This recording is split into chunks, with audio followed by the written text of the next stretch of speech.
Greetings, everyone. This is RDW, and you are listening to the Human Butterfly Effect podcast. I am yours truly, RDW. What up, though? Good evening, good morning, good afternoon. Greetings to you. Thank you for joining me on today's edition of this podcast. As always, I start out my podcast asking my listeners about their week. It is hump day. How is your week going? I hope you guys are having a fantabulous week. And if you're not, hopefully by the end of this podcast, you will be encouraged, inspired, and informed. That's what we do here on the Human Butterfly Effect podcast. This is a podcast about growing. In essence, that's what we do here. We learn, we talk, we discuss, and hopefully we develop some insight that will lead to growth. This month, so far, we've been focusing on National Poetry Month. That is what April is. And on our last edition, we talked about Nikki Grimes. Today, I want to talk about my idol, my inspiration, the reason why I write today, Mr. W.E.B. DuBois. Now, if you are a person of color, if you are a writer, if you are a poet, you should be familiar with this man. If you're not, I'm going to try to give you some background information about him. Now, as I mentioned, he is an idol of mine. He is a huge inspiration. Even though his life's work existed decades before I was even thought about. But he is a huge reason of why I am a writer to this very day. The reason why I want to pay homage to him and discuss him today is because, again, this is National Poetry Month. And on our last episode, I talked about Nikki Grimes, One Last Word, and that book, her book, was also inspired by the Harlem Renaissance era. And so I figured since we're going to stay on that track, at least for most of this month, why not talk about my idol, the father of the Harlem Renaissance era, W.E.B. Du Bois. Now, as I mentioned, you should be familiar with him if you are a person of color or a poet or a writer. If you're not, let me just give you a little background information on him. Now, first of all, I was unaware that he was a poet. I knew that he was a writer. He is the reason why we have the NAACP today. He is one of the founding fathers of the NAACP. The reason why I was drawn to him, now I mentioned on my last podcast and previous podcast, the reason why the Harlem Renaissance era is just phenomenal to me, both as a writer and as a person of color. But the reason why W.E.B. Du Bois is my favorite, for a variety of reasons. Number one, even though W.E.B. Du Bois was alive well during that era of slavery, post slavery, he himself did not have a difficult upbringing. According to historical texts, W.E.B. Du Bois came from a very solid, if you will, family. And he didn't go through a lot of the struggles or racial inequalities, if you will, that a lot of his counterparts did. Yet, nonetheless, he used his talents, his gifts as a writer, as a leader, as an orator to influence his people. He didn't write for fame. He didn't write for fortune. He wrote according to his experiences and the experiences of those um, that he interacted with, and specifically, I mean, black people. That's what he wrote about. That's what he talked about, and he did so with a purpose. He didn't do so for fame or fortune or accolades or clout. He did so from a conscious perspective. Conscious. In other words, he was aware. He was very aware of what was going on in and around his environment, even though it may not have personally impacted him or his life in the same manner as it did his brothers and sisters. But nonetheless, he still saw that it was important, and he used his gifts to try to advocate for people who needed it the most. As I mentioned, Du Bois was a founding member of the NAACP, a prolific writer, publishing a number of books, essays, and poems throughout his lifetime. Du Bois' work as a poet often reflected his deep seated beliefs in the equality and empowerment of Black people. Now, W.E.B. Du Bois was a socialist. Socialist is defined as someone who believes that everyone should have an equal share. Politically speaking, socialists believe that everything should be state controlled and that there should be public ownership. In other words, we're going to share the wealth, we're going to share the work, we're going to share the progress. That's was what Du Bois believed in. Capitalism is based on individuality. It's based on an unrestricted market that rewards effort. And communism is also a radical form of socialism. It does believe in a classless society. Um, Me personally, I understand why socialists and communists exist because in a capitalist society, even though it's based on individuality, what we have to understand is that we live in a world where the resources and opportunities are not equal.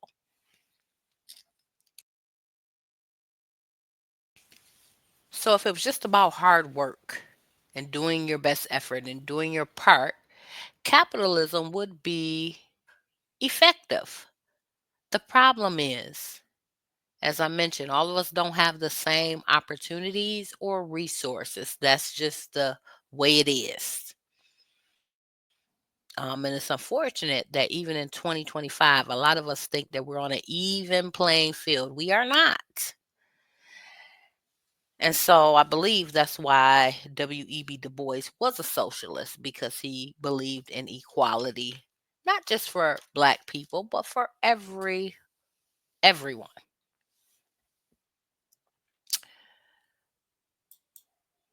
I did not know in all my research of W.E.B. Du Bois, of his readings, of his work with the NAACP, with the Harlem Renaissance era, I did not know. And shame on me for not knowing this. I was not familiar with his poetic works. And so when I was preparing for this podcast, I did a little research. As I mentioned, I try to prepare for these podcasts. I don't just get on here willy nilly. Try to do my research, my due diligence, so that I can provide you some information of substance that's also factual and correct. And so I just Googled, and be honest with you, just Googled, did W.E.B. Du Bois write any poems? Because I wanted to talk about him, but I wanted to stay on target. This is National Poetry Month, and the American Poetry Society, I believe, they are paying homage to a variety of poets during this month. And because we were talking about Harlem Renaissance, I love Du Bois, I figured I wanted to write about him, but I didn't know he was a poet. So I just Googled it. show me poems that W.E.B. Du Bois has written. And I came across this poem entitled In God's Gardens.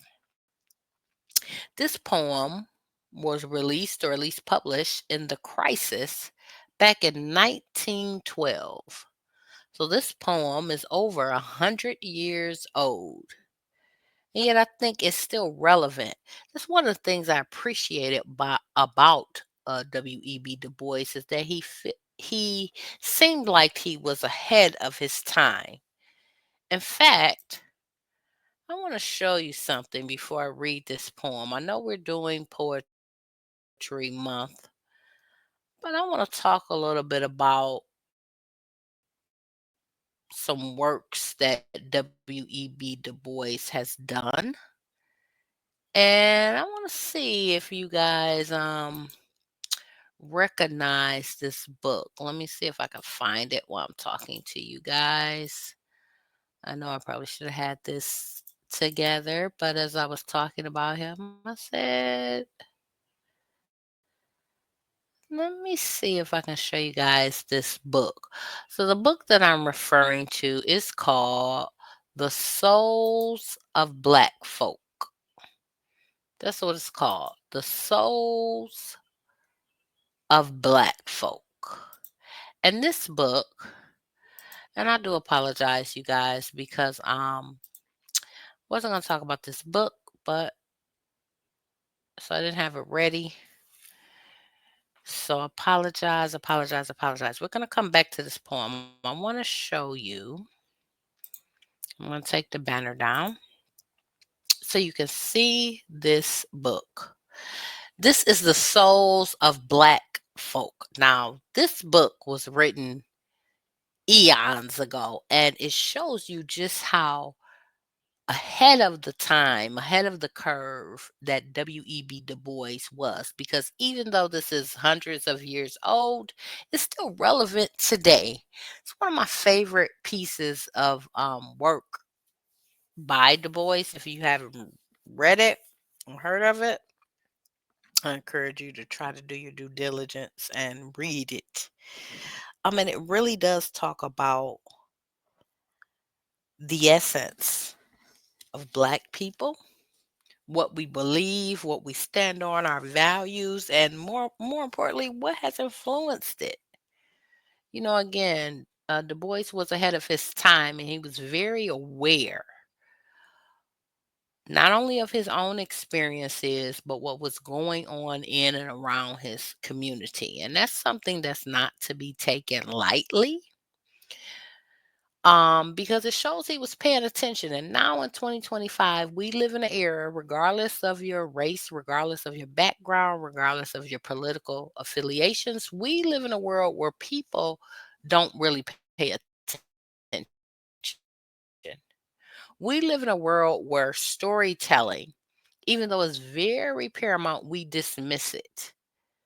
Storytelling has long held importance in American and human culture. It's the way that we learn. It's the way that we identify with one another. It's the way that we express ourselves. And so I think that's why I resonate with W.E.B. Du Bois, is because he told stories. When we think of stories, we think of bedtime stories, stories that we tell to children or stories that we read for entertainment. And that's fine. But there's factual stories, there's historic stories. And when you tell a story,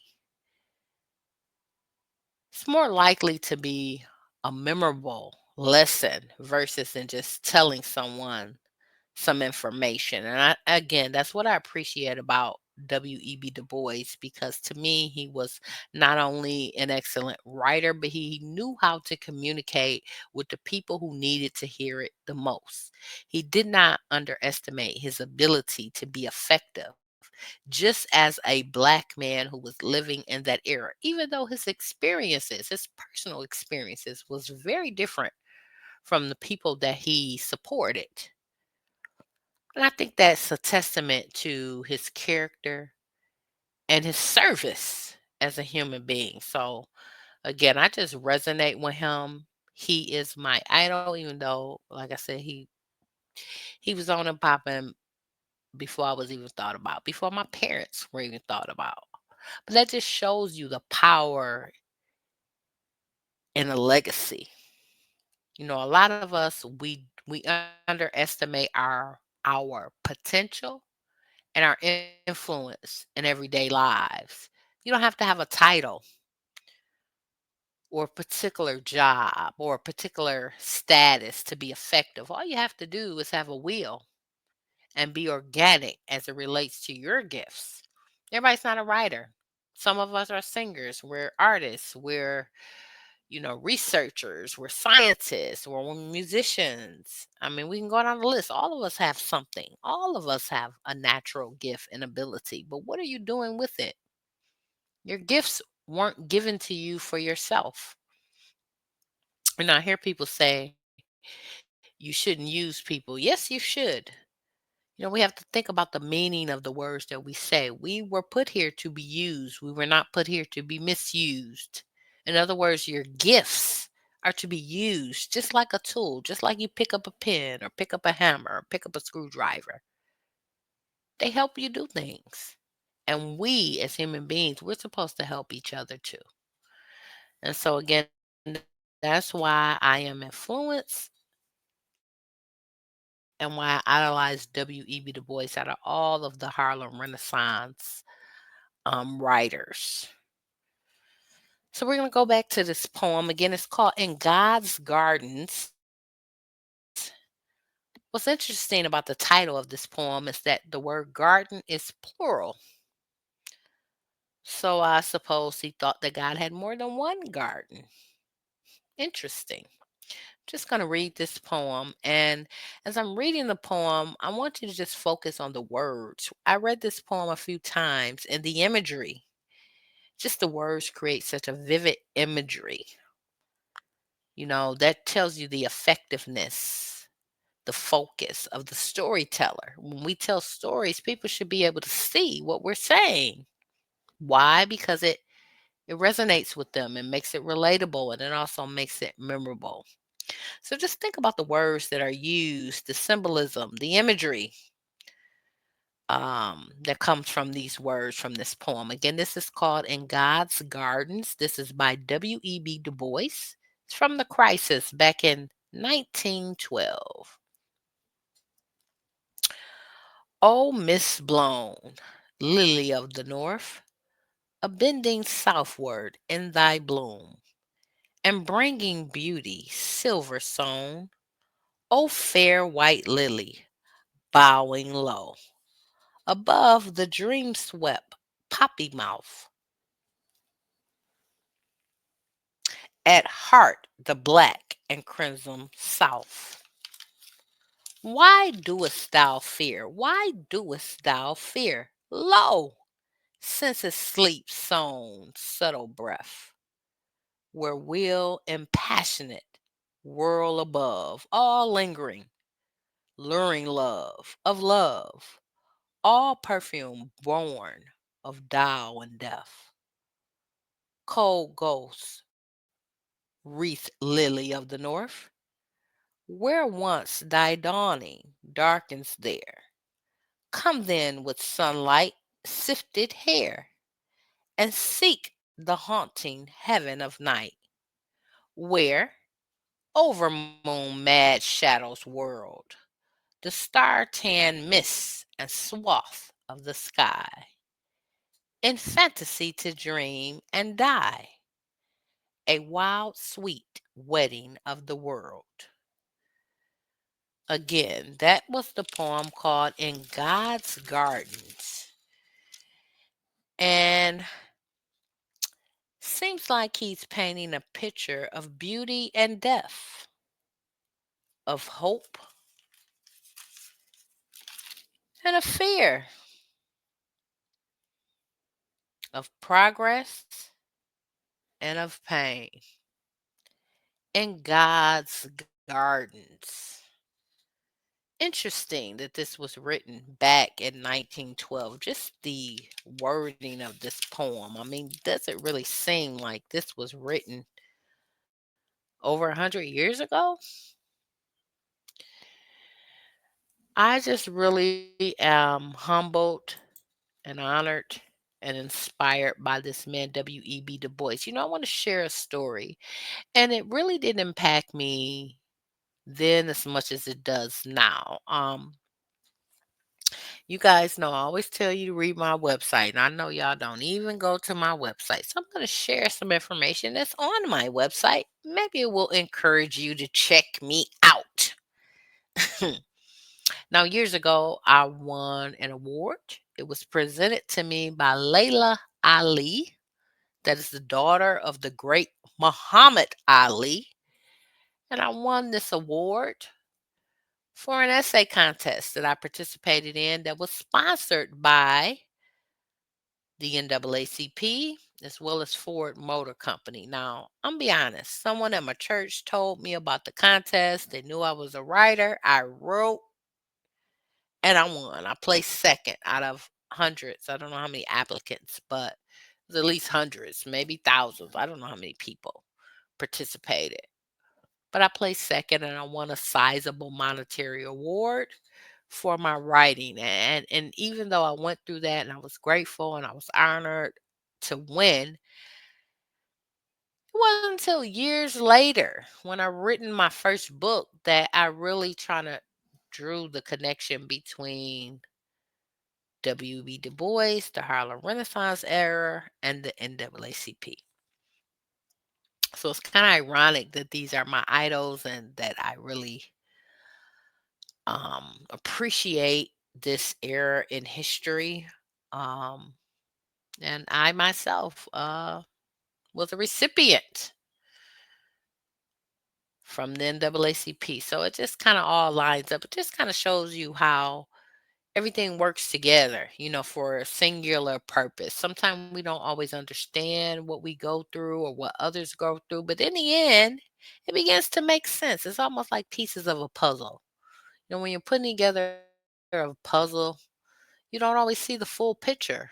You're not supposed to, but piece by piece begins to come together and it begins to make sense. So I'm just grateful again that I'm able to pay homage to this great man, again, W.E.B. Du Bois, who was a prolific writer, leader, influencer, and poet. And poet, something I'm going to be honest, and how dare I say that I idolize this man, and I never really paid attention to his poetry. So just shows you that there's always something yet to be learned. So, again, on that note, I want to thank you guys for joining me. You're listening to the Human Butterfly Effect podcast with RDW. I am yours truly, RDW. If you haven't already, I need you to mosey on over to my website, rdwcreations.com. Check us out. Look at the blog. Look at our bio. Look at some of the things we do in the community and then become involved. We're trying to create a safe space where we can talk, learn, and grow. We do have an online community, the Knowledge Cafe.